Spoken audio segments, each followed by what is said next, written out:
sobre la colina y bajo la colina. Había muchas sendas que subían internándose en aquellas montañas, y sobre ellas muchos desfiladeros, pero la mayoría de estas sentadas eran engañosas y decepcionantes, o no llenaban a ningún lado o acababan mal, y la mayoría de estos desfiladeros estaban infestadas de criaturas malvadas y de peligros horrorosos. Los enanos y el hobbit, ayudados por el sabio consejo de Elrond y los conocimientos y la memoria de Gandalf, tomaron el camino que llegaba al desfiladero apropiado. Muchos días después de haber remontado el valle y dejar miles atrás la última morada, todavía seguían subiendo y subiendo. Era una senda escabrosa y peligrosa, un camino tortuoso, desierto y largo. Al fin pudieron volverse a mirar las tierras que habían dejado allá bajo la distancia. Lejos, muy lejos, en el poniente, donde las cosas eran azules y tenues, Bilbo sabía que estaba su propio país, en casas seguras y cómodas, y el pequeño agujero, el hobbit, se estremeció. Empezaba a sentirse un frío cortante allá arriba, y el viento silbaba entre las rocas. También a veces unos cantos rodeados bajaban a saltos por las laderas de la montaña. Los había soldado el sol mediodía sobre la nieve, y pasaban entre ellos. El verano está llegando allá abajo, y pensó Bilbo, y ya empiezan la siega del heno y las meriendas. A este paso estará recolectando y recogiendo moras aún antes de que empecemos a bajar del otro lado.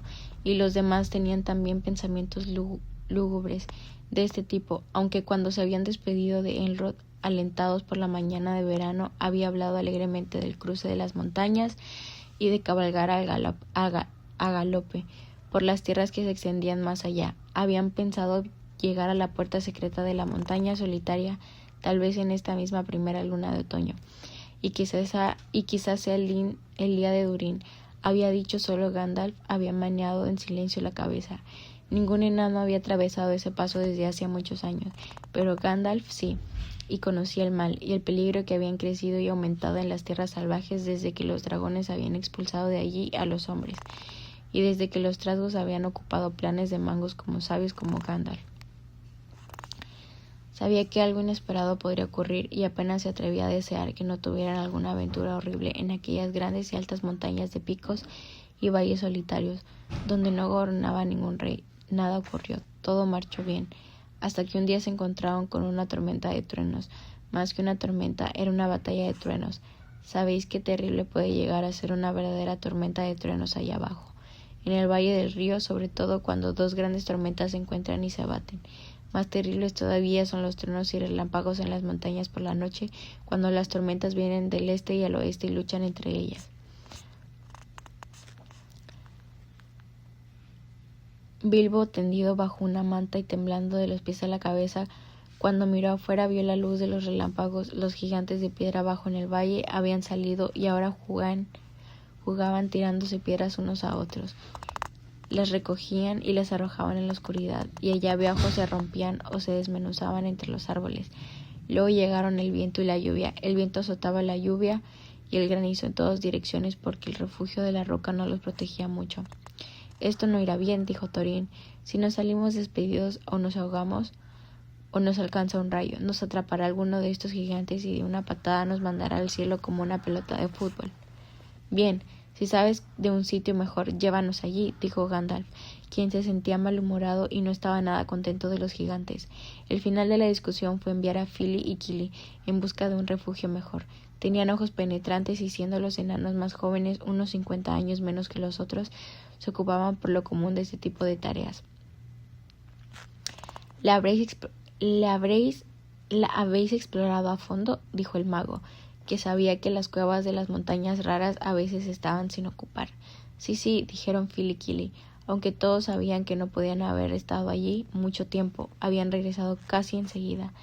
Naturalmente, eso es lo peligroso de las cuevas. A veces uno no sabe lo profundas que son, a dónde pueden llevar un pasadizo, a lo que te espera adentro. Pero en aquel momento las noticias de Phil y Kili parecieron bastante buenas, así que todos se levantaron y prepararon para trasladarse. El viento aullaba y el trueno retumbaba aún, y era difícil moverse con los ponis. De todos modos, la cueva no estaba muy lejos. A poco tiempo llegaron a una gran roca que sobresalía en la senda. Detrás de la ladera de la montaña se abría un arco abajo. Había espacio suficiente para que pasaran los ponis apretujados.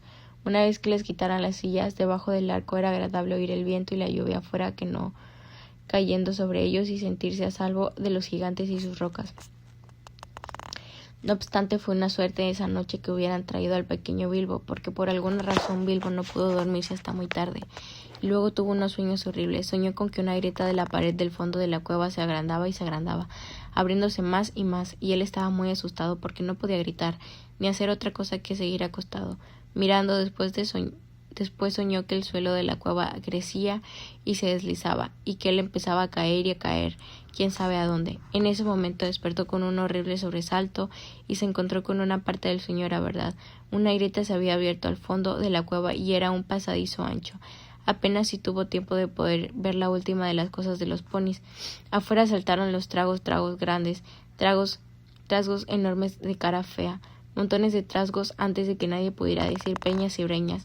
Había por menos 6 para cada uno enano, y 2 para Bilbo, y los aplastaron todos y los llevaron por la hendedura antes de que nadie pudiera decir madera y hoguera, pero no a Gandalf. Eso fue lo bueno del grito de Bilbo.